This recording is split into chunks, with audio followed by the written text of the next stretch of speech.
Howdy YouTube, Darlington Farm here. Got this week's video for you here, and gonna be changing out my electrode holders on my stick leads here on my truck, and it's gonna also be sort of a engine drive blowout here. You guys have been asking for it, so I figure I'll get some video using both my engine drives. But yeah, the reason I'm changing out this Lenco, this is one of the screw type that I really like. Basically, you just put your electrode in there, twist it down, and it holds the electrode really nice and secure, you know, and you can kind of bend it to whatever angle you want.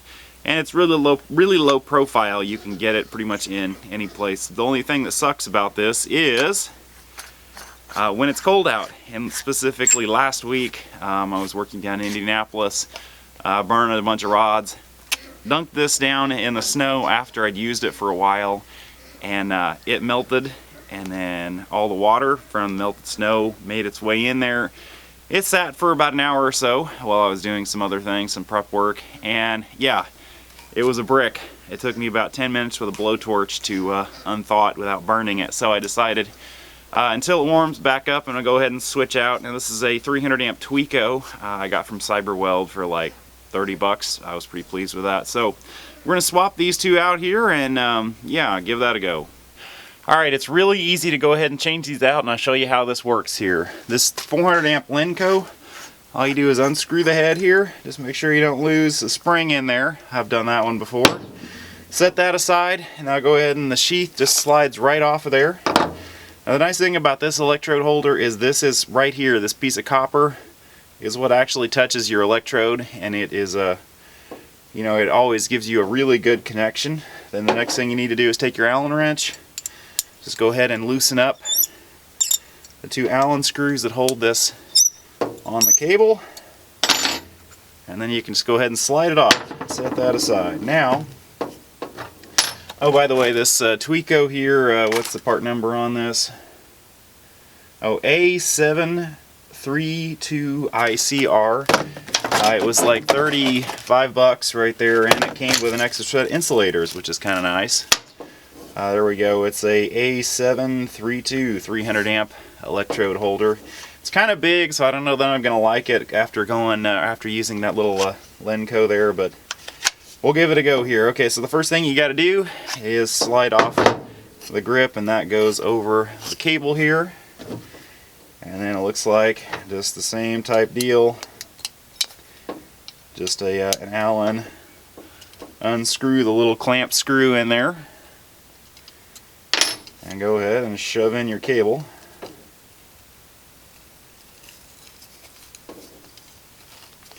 And tighten it down. It's pretty simple to go ahead and change these out, which is kind of nice because I will probably go back to the Lenco when it warms up and I don't have to worry about my leads freezing. But for right now, I'm switching to this because I do not like having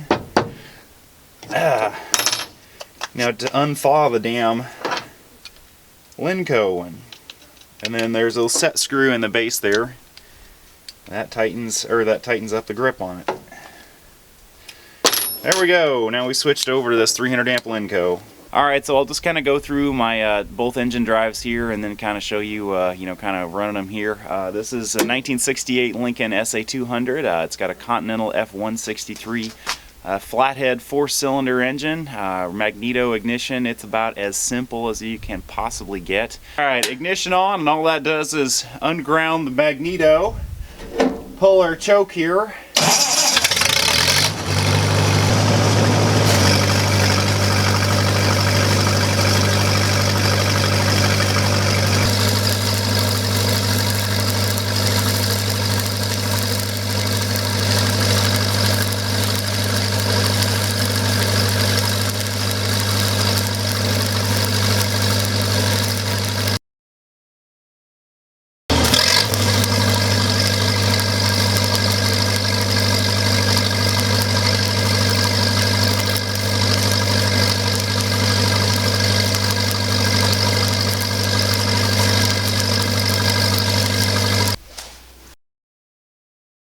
Alright, so next up here I've got a 1984 Lincoln SA250 diesel. This has got a 3-cylinder Perkins.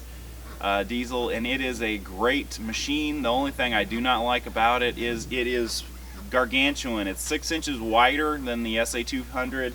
It's about a foot longer, it's taller, and it weighs like 800 pounds more, which on, you know, a light rig like mine where I've just got it on a 3/4 ton chassis is just a little bit too much weight. I don't really like having this on my truck unless I really need it. The upside to having this on there though is you get AC Aux Power, which you get 3 kW of you know, AC auxiliary power, which is nice. I've actually been able to run my XMT inverter off this for TIG work. And yeah, you get a little bit higher duty cycle. I don't really notice a whole lot of difference as far as just, you know, the high end side on these, or the duty cycle on these. I try and take it kind of easy on them. So, but basically your controls are the same. You've got your current range selector, 5 current ranges identical to the SA200, and then over here you've got your open circuit voltage knob, which basically is, you know, the same. You've got your idler control, you've got, you know, thermostart and your start button, the you know, kill for the injector pump, and then on both my machines I have them wired where I can run a ditch box, which is this rheostat here remotely located out, where you can just plug it into a standard extension cord and have, you know, your fine current wherever you would like, which is really handy, where you can go, you know, sort of an infinite distance away from the machine and still have control over that, which is really handy.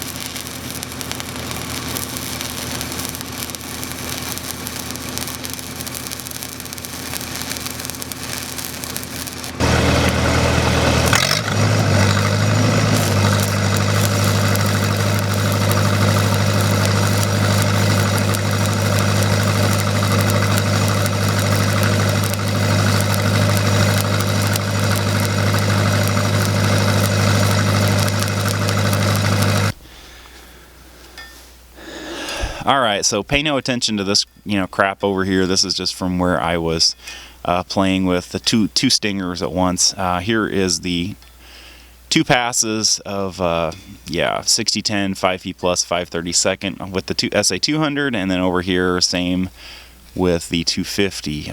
This I was running both these. I was running 3rd gear. On this side I was running about 80%.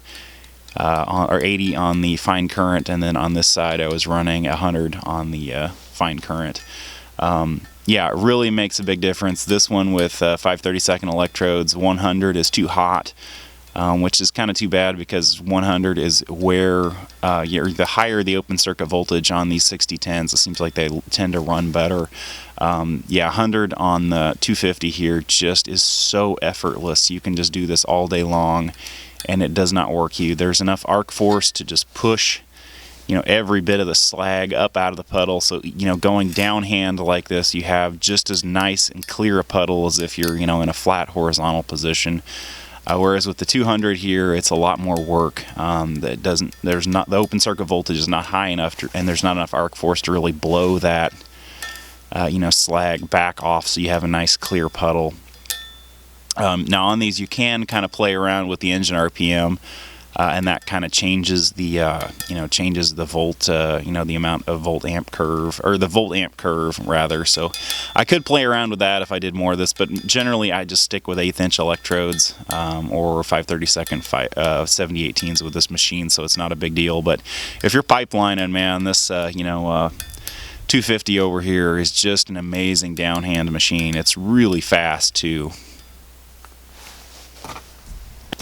Alright, so the first pass I did on this, I used the SA250, and then I did the cover pass here with the SA200, and I don't really think I can tell the difference. The 250 has a bit more of a crispier sound, I guess, to the arc, and kind of a crispier feel. The 200 has more of sort of a buttery, smooth type feel. But I'll take pictures here so you can see the you know, the settings. But both of them are running 5th gear. With about 0 on the fine current on the 200, and yeah, I think I'm at about 30 on the 250. Alright, one thing I guess I haven't touched on in this video so far is fuel consumption. The 250 over here is diesel. The 200 on the truck there is gas. The 250, if you're just kind of doing light work, will burn about 1/4 of a gallon an hour, all the way up to where if you're really pushing it, it'll burn about 1 gallon an hour. This 200 over here will burn anywhere from, say, 3/4 to 1 gallon an hour, all the way up to 1.5 gallons an hour. So it uses a lot more fuel, but currently, you know, here in Indiana, gas is about $1.50 a gallon, $1.40, versus diesel is still $3 a gallon. So right now it's not a big deal. This summer when I was really busy, gas was about the same price as diesel. It was about $3.50, $4 a gallon, and it really made a difference in my bottom line running the 200 over here. I don't really like having it on the truck just because it's so big. But it's really nice only having to fill it up, you know, every 3 days, versus with the 200 there, you know, filling it up every day and, you know, spending 40 or so dollars on fuel once a week versus every day. So that's one thing to keep in mind, you know, which machine you're going to run.